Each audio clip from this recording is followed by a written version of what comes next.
আসসালামু আলাইকুম। আজকে কিছু কথা বলবো যে আমাদের সবারই জানা এই ইতিহাসগুলা, বিশেষ করে ব্রিটিশরা। বর্তমানে ব্রিটিশরা এরকম একটা ভাব ধরছে যে তারা এখন হয়তো কোট টাই পরে এবং সভ্যতা হিসেবে মানুষকে বোঝায়, কিন্তু আসলে এরা যে কতটা খারাপ। আর এবং বর্তমানে হয়তো তারা এখন একটু ভদ্রতার সাজে বা ভালো ভালো কথা বলে, কিন্তু তাদের অতীত যে কতটা ভয়ানক। সারা পৃথিবীতে তারা লুট করে তাদের দেশে নিয়ে যায় সম্পদগুলো। আর এখনও হয়তো তাদের সেই আগের মতো ক্ষমতা নাই, কিন্তু তারা এখন লুট করে না, কিন্তু তলে তলে কাজ করে। যে আমাদের বাংলা একটা প্রবাদ আছে যে উপর দিয়ে পানি ঢালে তল দিয়ে শিকড় কাটে। সেরকমই বর্তমানে ব্রিটিশরা তাদের লাইফ স্টাইল বা তারা পৃথিবীর মানুষকে বোঝাতে চায় যে না, তারা খুব ভদ্র এবং সভ্য জাতি। কিন্তু বর্তমানে হয়তো রিসার্চ করলে বোঝা যায় যে বর্তমান চোর ডাকাত যত দুর্নীতিবাজ আছে তাদের স্বর্গরাজ্য হলো এই ব্রিটেন।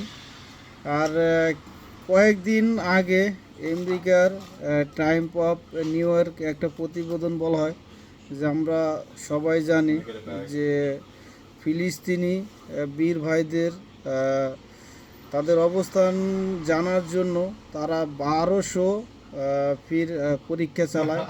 তারা স্যাটেলাইট থেকে পর্যবেক্ষণ করে তাদের গোয়েন্দা বিমান এবং যুদ্ধজাহাজ দিয়ে তাদের অবস্থান জানার জন্য তারা 1200 পরীক্ষা নিরীক্ষা চালায়, কিন্তু তারা কোনোভাবেই বীর ভাইদের অবস্থান জানতে পারে নাই। বর্তমানে ইসরায়েল এবং ইরানের যে একটা যুদ্ধ চলতেছে তারই মাঝে একটা ঘটনা ঘটছে যে তারা ইসরায়েলের পক্ষে তারা একটা যুদ্ধজাহাজ পাঠায়। সেটা ইরানের নৌবাহিনীরা তারা সেই যুদ্ধজাহাজটি আটক করে।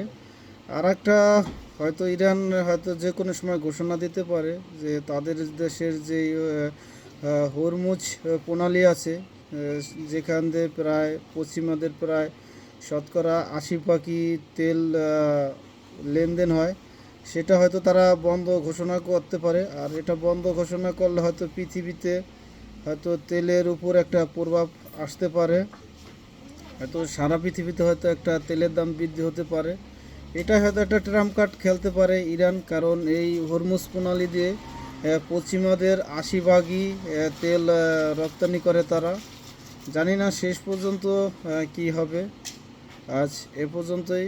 ভালো থাকবেন সবাই। আল্লাহ হাফেজ।